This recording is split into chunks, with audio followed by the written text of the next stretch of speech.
presumo eu, é uma amostra, mas suponho que é uma amostra significativa. Por isso, eu vi e agradeço os encontros que tive com membros do Governo, nomeadamente o Sr. Ministro Dr. Benito Sousa, da Administração Territorial, e o Sr. Ministro Rui Mangueira, da Justiça e dos Direitos Humanos. Também tive um útil encontro com o Sr. Provedor de Justiça, Dr. Paulo Chiplica.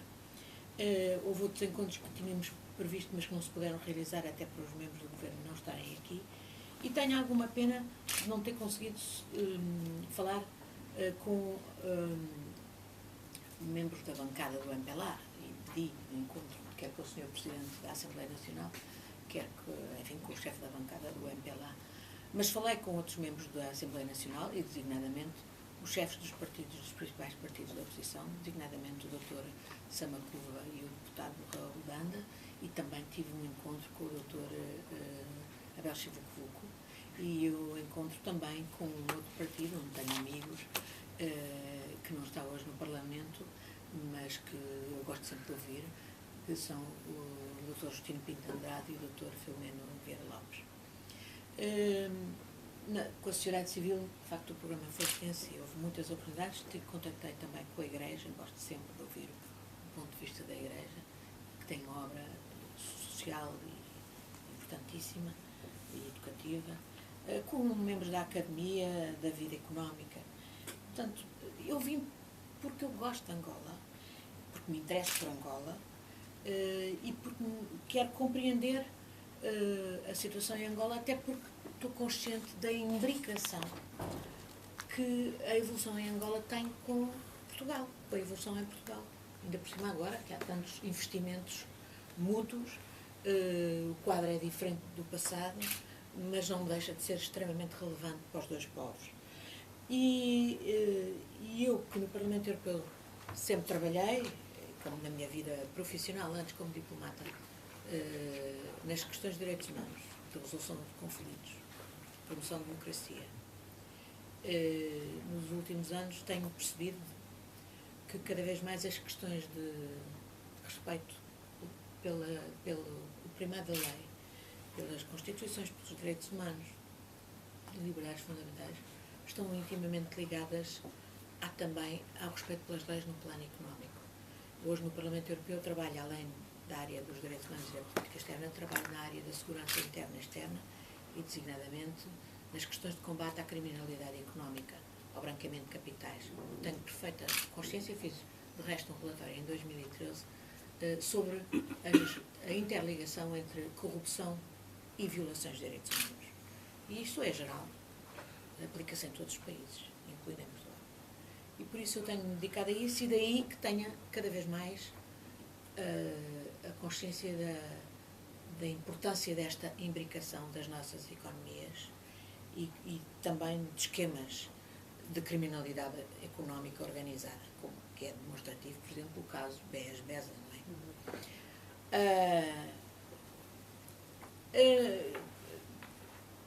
Precisamente porque trabalho nesta área, achei que era realmente importante vir a Angola responder ao convite da JPD. Uma das coisas que me preocupa, e neste momento estou a trabalhar no Parlamento Europeu também numa comissão que criámos especial de inquérito à fiscalidade que resulta daquele escândalo do LuxLeaks e, portanto, dos esquemas dos paraísos fiscais e dos acordos fiscais para isentar empresas, multinacionais, etc. E, portanto, um dos meus objetivos é, efetivamente, olhar para o sistema financeiro europeu e não permitir que ele sirva de lavandaria e cofre forte do que é roubado, quer aos povos europeus, quer aos povos de outros continentes, e designadamente do continente africano, por cleptocracias que se perpetuam no poder. E por isso, eu vim a Angola, vim preocupada com informações recentes de vários incidentes, e devo dizer que volto preocupada. Mas também volto mais confiante, porque sei que há uma sociedade angolana que não se conforma, que está hoje mais qualificada, mais bem apetrechada, mais consciente dos seus direitos, mais ativa na defesa dos seus direitos e que não se deixa intimidar por métodos mais toscos ou mais sofisticados de silenciamento daqueles que querem defender os direitos humanos, as liberdades e a democracia, nos termos legais, nos termos da Constituição angolana e nos termos das leis que decorrem dessa Constituição. Quais são esses problemas, esses incidentes a que eu faço referência e que me levaram a vir preocupada, para além do quadro que eu já antes descrevi, que tem a repercussão com Portugal? Naturalmente, a questão, desde logo, do que terá passado no Monte Sumi em abril, com o massacre de membros da seita Luz do Mundo envolvendo o Calupeteca. As prisões em Cabinda, e ainda continua preso o Dr. Marcos Mavunga. O julgamento de Rafael Marques, que é um de muitos outros contra jornalistas para os intimidar e para os silenciar. As prisões dos chamados revus dos jovens que ocorreram em junho, e eu tive a oportunidade de reunir com os seus familiares e de saber, desde logo, a sua extrema preocupação com a situação em que eles se encontram, em confinamento, ao fim de 35 dias, inaceitável, muitos deles em celas sem condições nenhumas, com mosquitos, enfim, com dificultação do acesso das famílias, por exemplo, alguns deles postos numa prisão a cerca de 90 km de Luanda e as visitas mudadas para dias da semana, quando é muito difícil às famílias lá irem e levarem comida, etc. Com também as próprias condições em que se realizaram os assaltos às casas das famílias, quando houve buscas com um aparato absurdo, intimidação, roubo de equipamentos de outros familiares, etc. E, sobretudo, o facto deles não estarem até hoje acusados por nada de concreto. E as acusações que são veiculadas nos mídias oficiais serem por todos eles consideradas absolutamente sem fundamento. E eu devo dizer que nessa matéria foi uma das questões que eu discuti naturalmente com os membros do governo e tive a oportunidade de lhes dizer que as explicações oficiais que até agora têm sido dadas não são partilhadas por mais ninguém que eu tenha encontrado em Angola. Ninguém acredita que esses jovens estivessem envolvidos na organização de um golpe de Estado ou em atos preparatórios do dito golpe de Estado, porque inclusivamente a ação deles justamente tem de se caracterizar até bastante pela desorganização.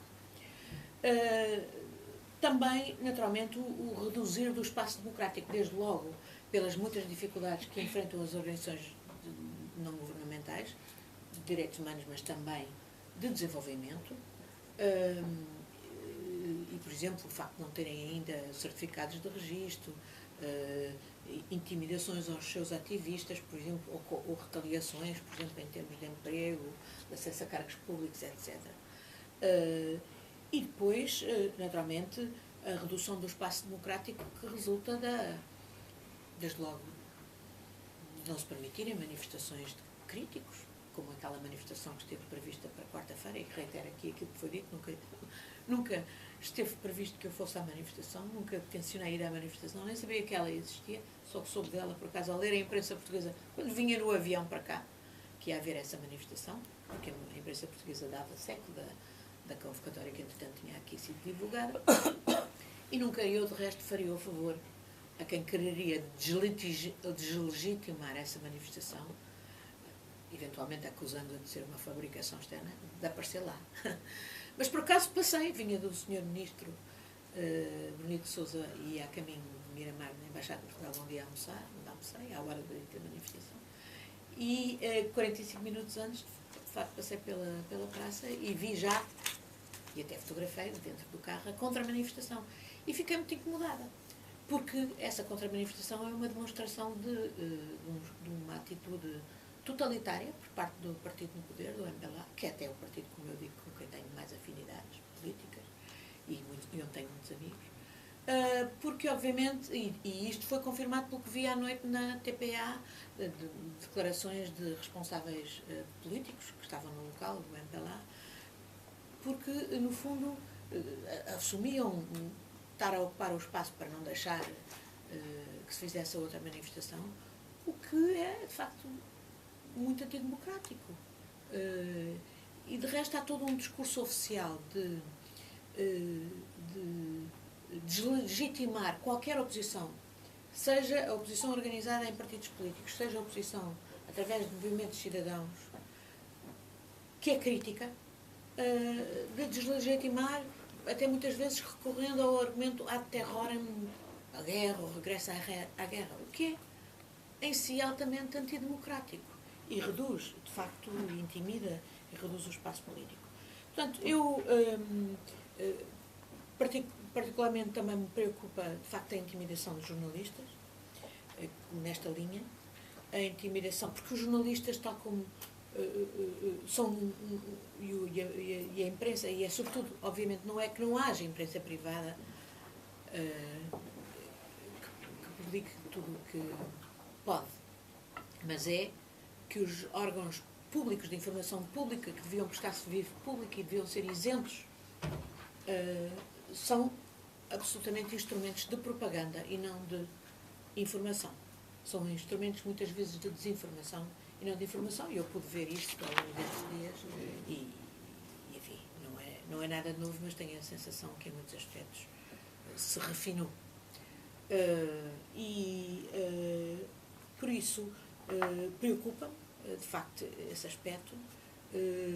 Preocupa-me que, disseram muitas pessoas, quer ao nível da própria Assembleia Nacional, em que o Parlamento, portanto, devia fazer o escrutínio democrático da governação, tal como os mídias deviam fazer o escrutínio democrático da governação, porque isso é que é, de facto, central numa democracia, tal como está plasmado na Constituição, mas isso, de facto, não acontece. E isso causa muita perturbação, muita especulação.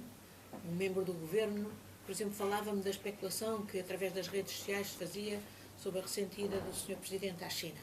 Essa especulação só existe porque, de facto, não foram prestados esclarecimentos públicos sobre essa visita. E é por isso que há especulação.